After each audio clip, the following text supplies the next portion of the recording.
서울 아파트 미분양 나오기 시작했죠. 아직까진 미계약이고, 근데 사실 원래 처음에 분양 안 돼서 무순위에서 미계약 났다 그러면 원래 그거 미분양이에요. 그런데 지금 미분양 났다 이 말을 쓰면 굉장히 부정적이고 부동산 시장이 안 좋아지는 것처럼 보이기 때문에 뭐라고 하는 거예요? 미계약이란 표현을 쓰죠. 하지만 그거 엄밀히 따지면 미분양이다. 그럼에도 불구하고 맨날 신고가 이야기 나오고 있습니다. 서울 아파트는 재건축 연일 신고가, 아크로 리버파크 신고가 경신, 송파 막 고점 연쇄 돌파, 이번 달 기사예요. 똘똘한 채 수요 여전, 신고가 행진, 신고가 전액 현금 구입, 그리고 뭐라고 그래요? 청약 대란 338대1 역대 최고다. 그래서 서울의 청약 시장은 계속 갈 것처럼 이야기를 했죠. 그런데 왜 이렇게 많이 몰렸냐? 로또니까. 로또 아파트 이야기 많이 하는데 로또는 보통 뭐다? 꽝이다. 자, 로또 아파트가 왜 생겼을까요? 그걸 생각해 보시면 되겠죠. 자, 지금 분양가 절대 저렴하지 않습니다. 그런데 왜 로또라는 말이 나왔을까요? 지금 분양가도 비정상적으로 높게 책정하는 택지비, 그 다음에 깜깜이로 책정하는 건축비, 가산비 들어가고 있죠. 그래서 보면은 건축비 높게 책정해놓고서 막상 아파트 때려 지을 때 보면은 개판으로 만들었다. 요즘 저기 신축 아파트 가보세요. 층간소음 안 나나요? 보면은 막 지하주차장 너무 낮아가지고 택배 차량 진입도 못하는 데도 있죠.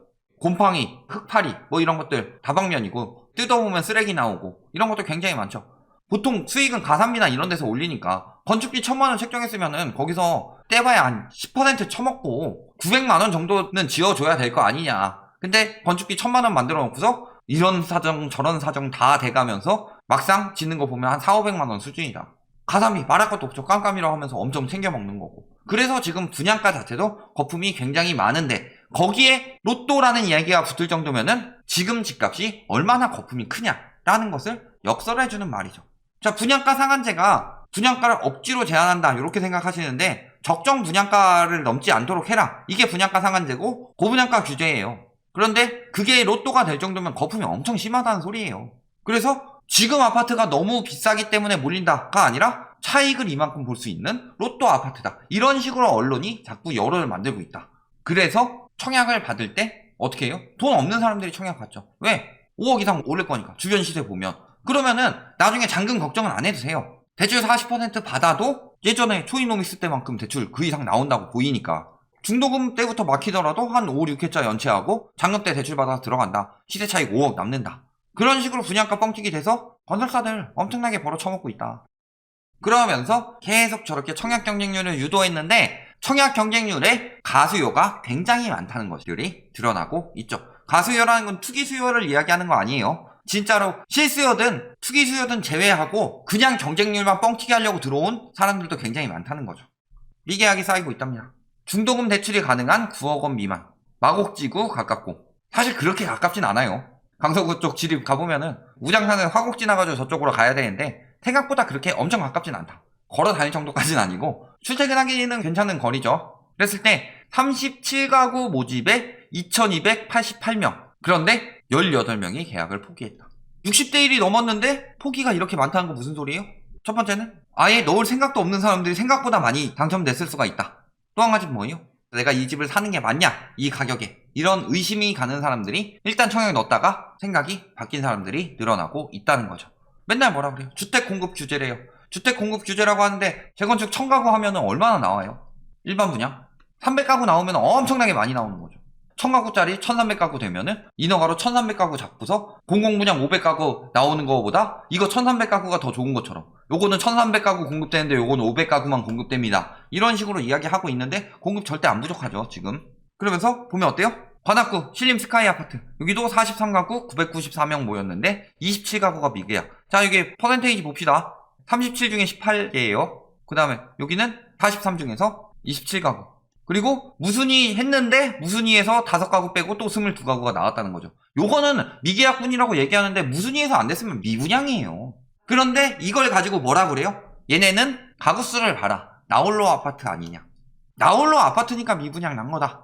물론 그렇겠죠. 대단지 아파트면 저런 일은 거의 없었을 것이다. 그런데 미분양이 나기 시작하는 거는 나홀로부터 시작해요? 아니면은 대단지부터 시작해요? 진짜 미친 대단지가 들어왔다. 20만 가구짜리.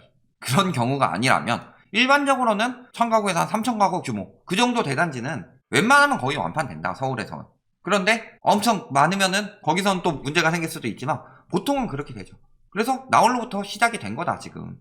이걸 강조하잖아요. 나홀로 아파트. 절반이 줍줍으로. 이 중에서 80%는 다시 미계약으로 나온다. 동대문 장안동 VT 스타일 역시 47가구에서 36대1 했는데 70%에 달하는 33가구가 미계약. 무순위에서도 57대1로 높아졌지만 타입별로 한두 가구씩 남았다. 미분양이죠, 미분양. 대구랑 똑같이 나오고 있다 지금. 나홀로 아파트가 미분양 나는 건 맞고 대구 부동산 시장 보면 어때요? 지금 상황 안 좋아지고 있죠, 점점. 그런데 처음에 저희가 미분양 얘기했을 때 뭐라고 그랬어요? 저기는 입지가 안 좋아서 분양이 안 되는 거야. 원래 입지가 안 좋은 데부터 나오는 거예요. 거기가 시작이 되는 거지. 입지가 안 좋은 데는 완전 박살나고 입지가 좋은 데는 무조건 잘 되고 이런 경우가 어딨어요. 수도권을 보세요. 그러면은 입지가 안 좋은 지금 뜨고 있다는 지역들 보세요. 거기 입지 좋아요?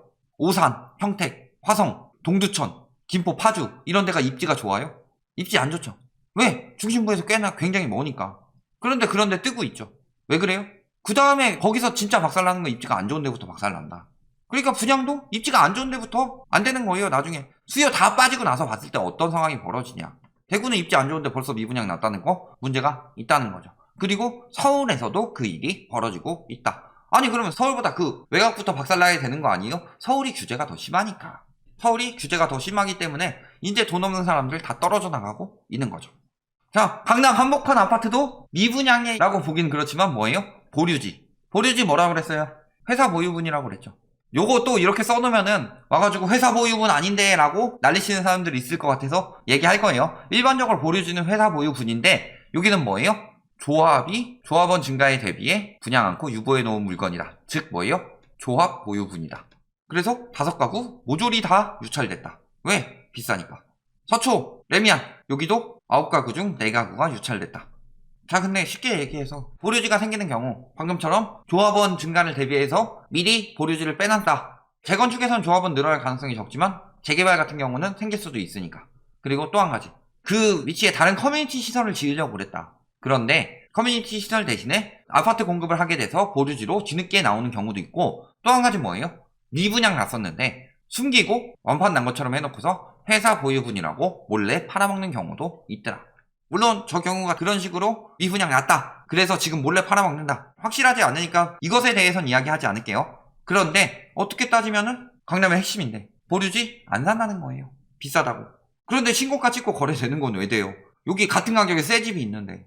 그러니까 지금 거래되고 취소되고 이것들이 문제가 굉장히 드러난다. 거래가 거의 안 되는데 신고가 거래만 하나씩 찍찍 나오는데 나중에 보면 은근히 취소된 것들도 있는데 그러니까 조작 이야기하는 거예요. 뭐가 음모론이냐. 미분양 나온다고 이분도 이야기하겠죠. 그리고 미분양 나오고 있습니다. 미분양 나오기 시작하면 어떻게 된다? 거래 절벽과 신고가는 부동산 하락기가 오고 있으면 알리는 신호이다. 물론 신고가가 하락기가 오고 있으면 알리는 신호다 라고 보기엔 그렇고 거래 절벽에다가 신고가를 찍는 게 문제가 아니라 언론에서 신고가를 자꾸 떠들기 시작하면 이게 하락기가 오기 시작한다는 뜻이다. 비트코인 파이어족 기사가 언제 제일 많이 나왔냐? 4월에 제일 많이 나왔어요. 그리고 5월에 작살났죠. 그러니까 항상 그럴 때 언론이 띄운다. 야, 우리 한번 쫙 빠질 테니까 니들이 좀 띄워줘봐. 이런 게 있다는 거죠. 음모론이죠. 그리고 과거 미분양 나면 어떻게 돼요? 떨이. 자, 왕십리 분양가 낮췄죠. 지금 보면 반값 할인 아파트 등장. 침체기가 들어가면은 서울도 미분양 쭉쭉 나온다. 거기에다가 문제는 뭐예요? 이거 가지고 이야기하죠. 전세, 집단 대출. 정부에서 내주라고 했다고. 이제 집값 계속 올라. 분양도 쭉쭉 잘 될 거야. 그런데 뭐라 그래요? 중단은 없는 대신에 심사를 강화하겠다. 한도는 줄이고. 핵심은 뭐였다? 시세에서 분양가 대비로 잔금 대출이 나온다는 요것부터 돈 없는 사람들이 막 들어가는 길이 막혔다 이제. 돈 없는데 빚으로 땡겨가지고 들어가서 나중에 시세 차익 보고 빠지면은 그만큼 수익 나니까 괜찮겠지. 이런 사람들이 사라진다는 거예요. 이런 사람들이 사라지게 되면 어떻게 되냐? 수요가 줄죠. 수요가 줄면 어떻게 돼요? 그만큼 들어오는 유동성이 줄기 때문에 집값이 떨어질 수밖에 없다. 지금도 보면 어때요? 대출만 오지게 늘었지 거래 총액은 점점 더 떨어지고 있다. 매달.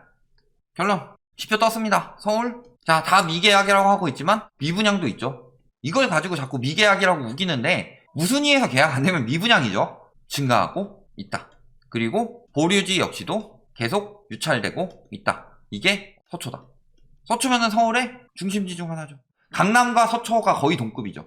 우리나라에서 땅값 제일 비싸고 제일 좋다고 하는 동네인데 학군 좋고 그런데 벌써부터 이런 모습들이 나오고 있다라는 거죠. 그리고 앞으로 집단대출 말만 풀어준 거지 앞으로 더 강력하게 된다. 누구한테 더 강력하게 된다? 자기 돈 거의 없이 빚으로만 집 살려는 사람들한테는 더욱 강력하게 들어간다. 이런데 앞으로 분양시장이 계속 흥행할 수 있겠느냐. 몇 달 전부터 이야기했죠. 분양시장 금방 박살난다고. 이런 것들 하게 되면 지금 그것들이 나오고 있다. 집값 떨어지는 지표도 머지 않았다. 여기까지 말씀드리겠습니다.